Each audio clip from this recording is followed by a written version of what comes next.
Hello and welcome to the Sounding Board with me, Shereen Bhan. We're here in Pune at the Bharat Forge facility with Baba Kalyani and Amit Kalyani. It is a big day, not just for the company, but for the two gentlemen here as well who join me on the program. Happy birthday, a very happy 75th birthday to you, Mr. Kalyani, and we wish you the very best of luck as you go forward. But 52 of the 75 you've spent here. Right. As you reminisce about the transformation that's taken place, what would you consider as the biggest milestone in the journey so far? I think the first biggest milestone was setting up our automated press forging in 1989, 1990, just as India was getting liberalized, when Manmohan Singh liberalized the government under Narasimha Rao as Prime Minister. And that gave us an opportunity to look at things differently. So we decided that we will convert our plant that used a lot of muscle power to go to brain power. I think that was the biggest inflection point in the history of this company. So today you consider Bharat Forge to be a technology company, or a company driven by technology? It's a company driven by technology and innovation. And that's the reason why we can do so many things that we never thought possible. I mean, who would have thought possible even 10 years from today, 10 years ago, that we would make artillery guns and export them? Well, that's been a significant transformation journey. But what I want to understand from you is the pace of acceleration that you've seen. And I know you said previously that the last 10 years have perhaps been the busiest that you've seen in your career.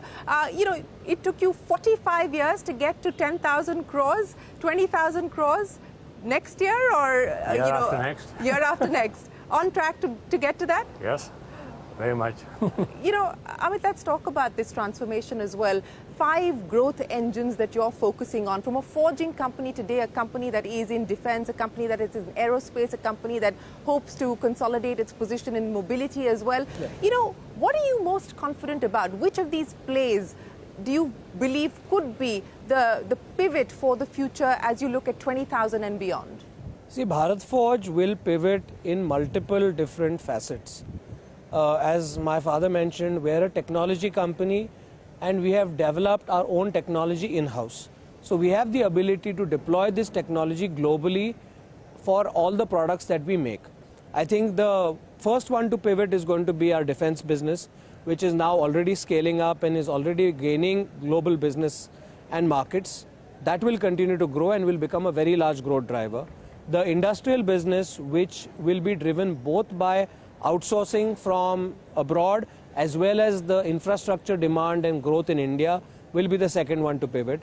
The third will be aerospace, where we have made very significant investments and very significant progress. That business has been growing at close to 100% for the last 2.5-3 years, and will grow very fast and will be a 4-figure crore business in the next 3 to 4 years. And then the e-mobility business, where we have a play right from low voltage 48 to 96 volts all the way to high voltage commercial vehicles, and the key building blocks that go into that, including power electronics, control electronics, motors, and the whole intelligence to weave that together into a product and solution. Embedded software. And through embedded software is really going to be the play for e-mobility. I think e-mobility has seen a huge gold rush, but you're also seeing a lot of pullback because people realize that in e-mobility today, the whole world is largely dependent on China for certain key technologies.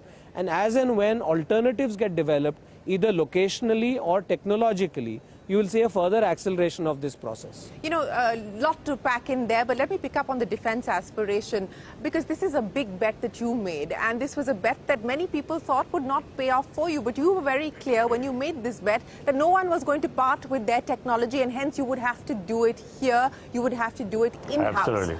Where do you see this defense business over the next 5 years? See, if you look at our defense business, when we started it in 2012, a little before Prime Minister Modi took the reins of this country, Of course, with his whole Make in India initiative, whole Atmanirbhar Bharat initiative, this has just accelerated the whole process. But when we started, we were looking at it as a business that has metallurgical components, forging as the base. We never even thought at that time that we would be doing electronics, we would be building control computers, we will be writing embedded software, we will be putting AI into our systems. We never even thought about it. But as we progressed, we realized that we could do it. And we just put a team together, and today our gun, the entire electronic system, the entire embedded software, the gun control computer, is the most modern artillery gun in the world today. Everything is made by us, made here, proprietary technology, and that has given us... A serious exporter in the artillery gun segment? Exactly. We are exporting now close to 100 guns a year. And what do you believe that number is likely to be? Well, you know, military hardware goes like a seesaw. I mean, right now you see so many conflict points around the globe, so the demand is very high. We are exporting guns, we are exporting ammunition, we are exporting a lot of other things too. Armored vehicles. Armored vehicles, that's a third area. Our own armored vehicles, which we have made. Of course, the Indian Army was the first customer for our armored vehicles. When the Galwan crisis took place, they couldn't find a vehicle that will go to 20,000 feet.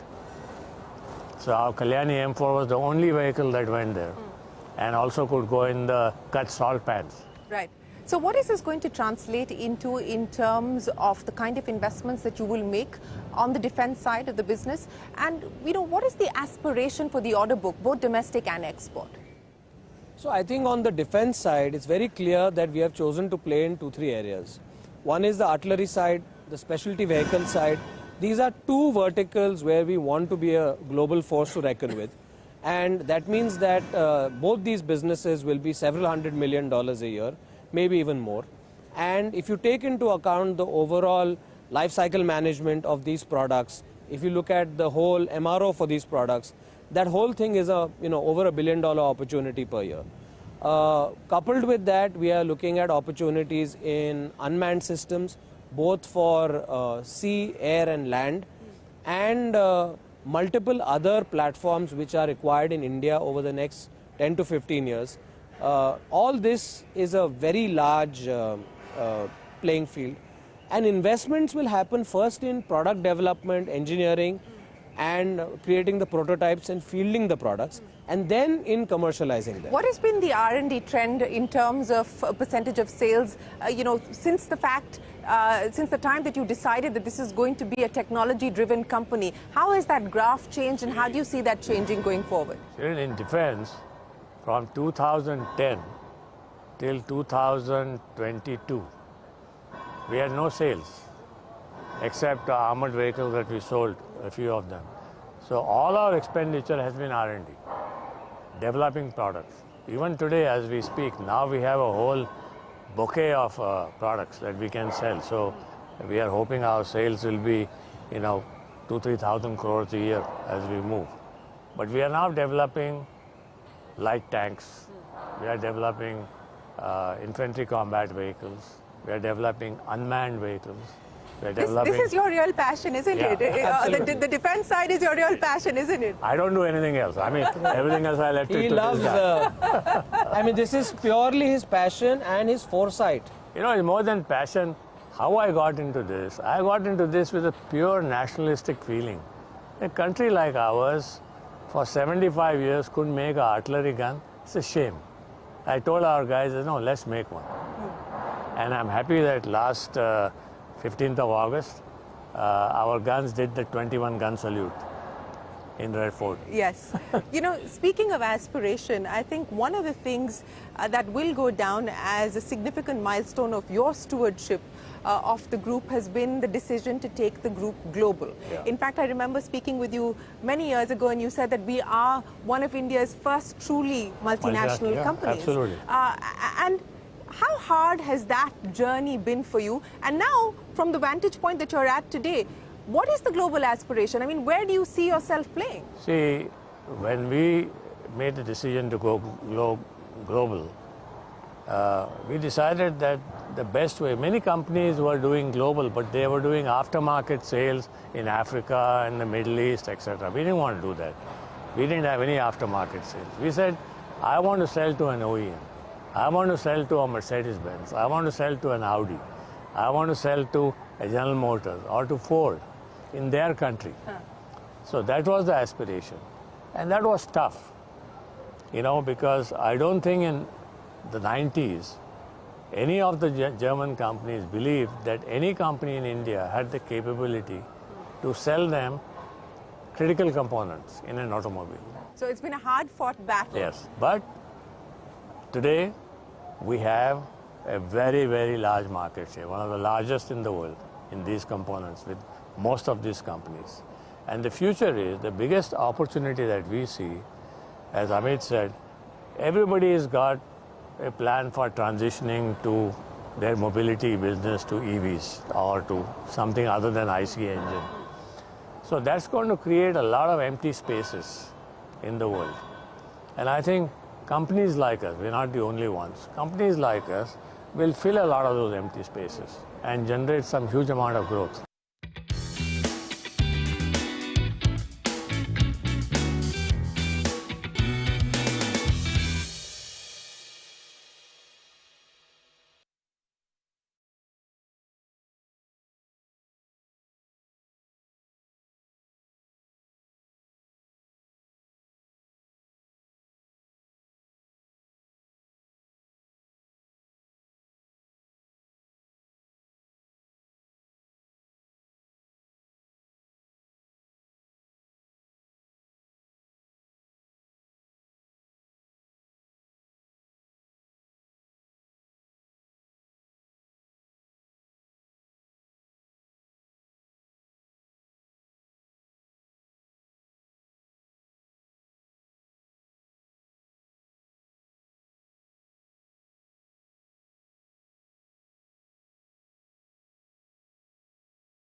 A large chunk of your strategy has also been driven by acquisitions, and you've done many acquisitions over the course of the past several decades. Is that going to continue to be a driver?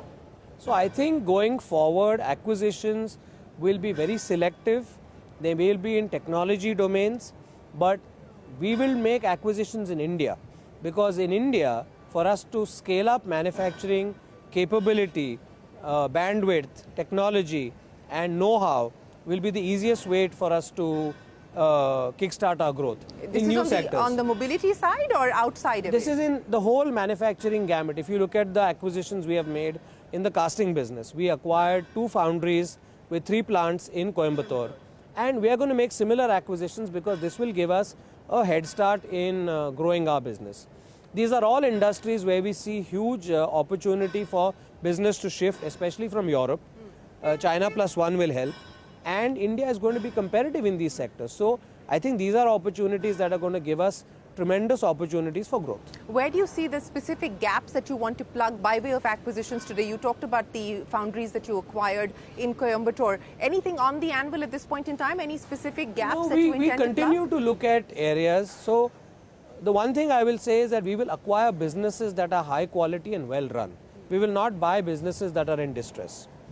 If we are buying businesses that are in distress, then it's a pure asset deal. That will be in sectors where asset is important rather than the customer book or the capability. But largely for Bharat Forge, it will be well-run companies with a good track record, customer base, and ability to produce complex products. Speaking of the 5 verticals that Amit listed out for us, which will drive growth for the group going forward. As you look at the advantages that you enjoy today, as you look at the moats that you've been able to create for yourself, what gives you the most confidence in being able to, from here on, I mean, you said 20,000 crores maybe by next year or the year after that. What's the aspiration from then on? See, I mean, if you look at India's economy today, we are a little less than $4 trillion, some 3.7 or something. And the aspiration for India as a country is to take this close to 30 trillion. So we should look at our growth in relation to the growth of the country. The country is going to grow 8 times, then we should be growing 10 times in that year. And it's not a long period, it's a 25-year period. I have already crossed 52 years in this company, struggling. So I think we have a base that can allow some explosive growth as the country grows. So this is number one. Number two, we are also developing technologies that are our own. So we are not dependent on technologies from elsewhere. And the beauty of the defense technologies is not just one technology you develop. You have platform technology. Yeah, you have platform technology, you have metals, you have machining, you have specialized technology for ordnance making, you have embedded systems, you have sensors, you have AI in it, you have computer control systems which you make yourself. Yeah. So there are very few people who do all this themselves. The Israelis pride themselves because they are able to do all this. The Americans do it themselves. The French do it themselves. Koreans do it themselves, but there are no other countries who do it themselves. So it's huge. So how are you gearing up for this explosive growth opportunity that that Mr. Kalyani just spoke about? What are we going to see you re-engineer within the group, within the organization, on the people front, on the digitization front, on the process front, on the capex front as well? So what we've done is create the 5 verticals because we need to give them sharp focus and sharp market focus. Second is we've built businesses into horizons, Horizon 1 and Horizon 2. So even within defense, we've got products that are Horizon 1, products that are Horizon 2. Horizon 2 is where we need to do more development, where we need to create more technology and integrate more technology into the products. So we have bespoke engineering within the verticals, and then we have horizontals of engineering within the whole enterprise. So we've created a matrix capability where we're able to leverage capability from one vertical to the other, but also create deep focus and domain within each vertical as well. Because that's how we are going to get products out. We are going to go from components to subsystems to systems to products. And that's really the... So as you move up the value chain, the margins would also be more attractive and more accretive. Yes, that is, it's not just margins, but it's also your competition reduces. Because you're doing things that... less people can do. Exactly, exactly. Yeah. So eventually, plans to take any of these verticals public, listing at some point over the next few years? See, I foresee that each vertical will be a standalone business. Now, whether they get listed or not depends on their size, scale, and whether their cycles and their businesses require capital or they require the capital markets to get the reflection of the true valuation. What would you like to see happen on that front? You know, I mean, there are some businesses that will grow faster than the others, there's no doubt. For example, I think the defense business will go faster than most other verticals.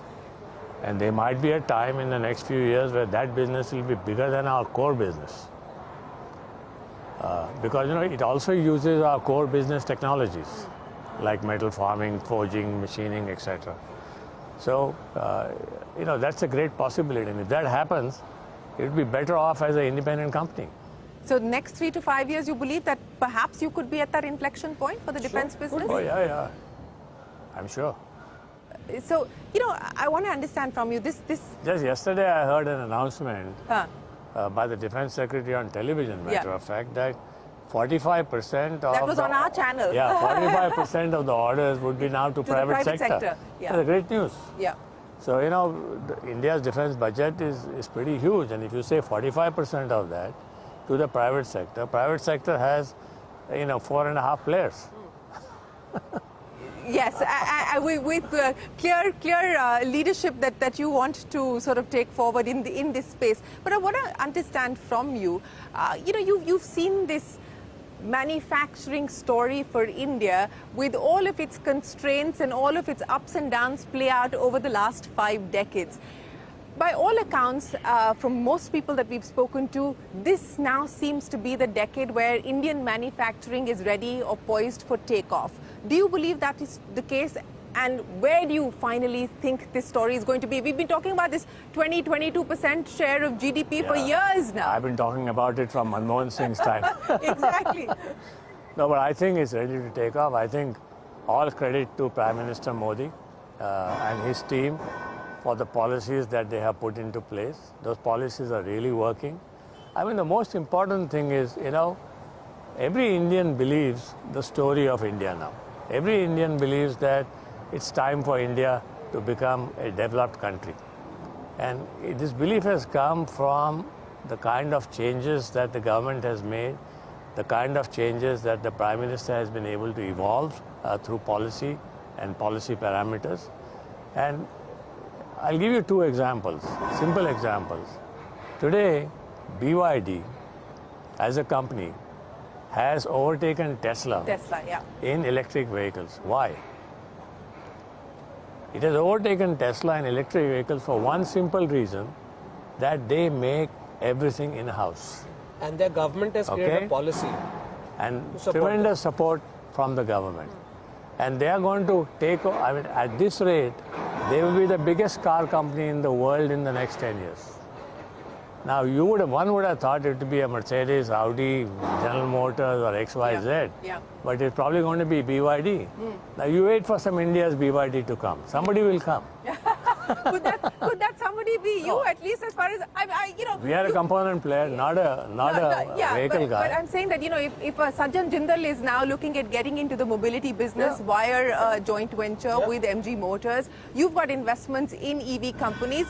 Where do you see that? I mean, do you intend to just be passive investors in some of these companies, or what? We are not a passive investor in anything we do. We have done that to learn technology, to leapfrog time, and to get access to certain products which will be usable both here and to be part of their global supply chains. Even so it's today, a two-way trade. See, Shereen, even today, we can make electric trucks. We actually have some 15 running on the road. But there are still some missing pieces of the puzzle that we have to put together. And the timing is not right. The timing will come when the volume of EVs gets to a certain critical level.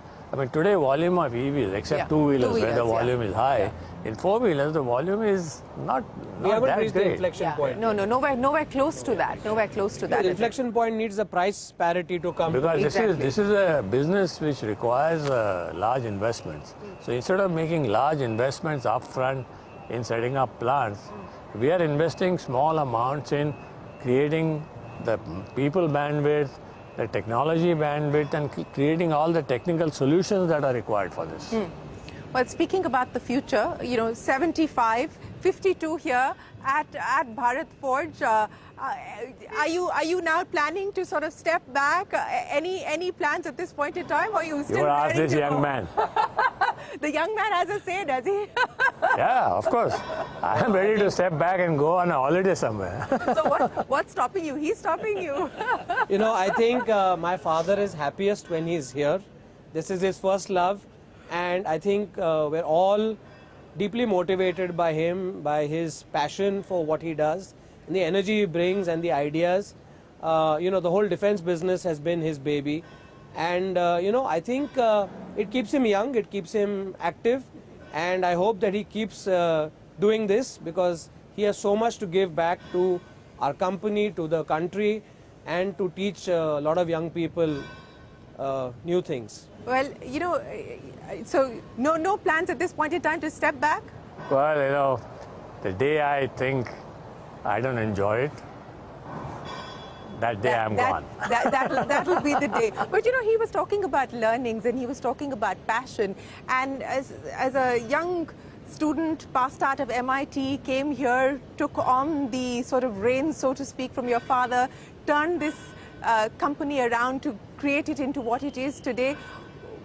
You know, what has been the biggest learning for you, and what is it that you would like to pass on to Amit as that single piece of advice? The biggest learning has been that you need to be running your business in a manner looking after all your stakeholders.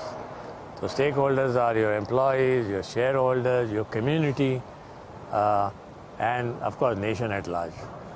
I'm a very nationalistic person. You know, I was taught in a military school in Belgaum, the King George Royal Indian Military Academy.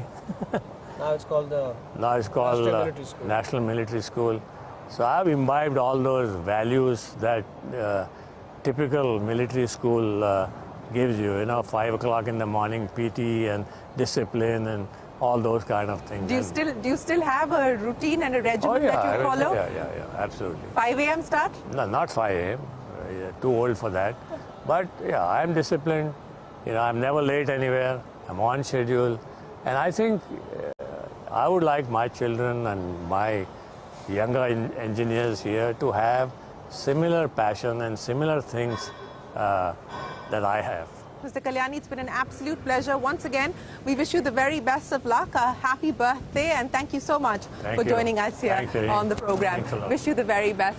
Great to see you, Amit. Thank you. Likewise. Well, with that, it is time for us to wrap up this edition of The Sounding Board with me, Shereen Bhan. We will see you again shortly. Till then, from all of us here, goodbye. Thanks for watching.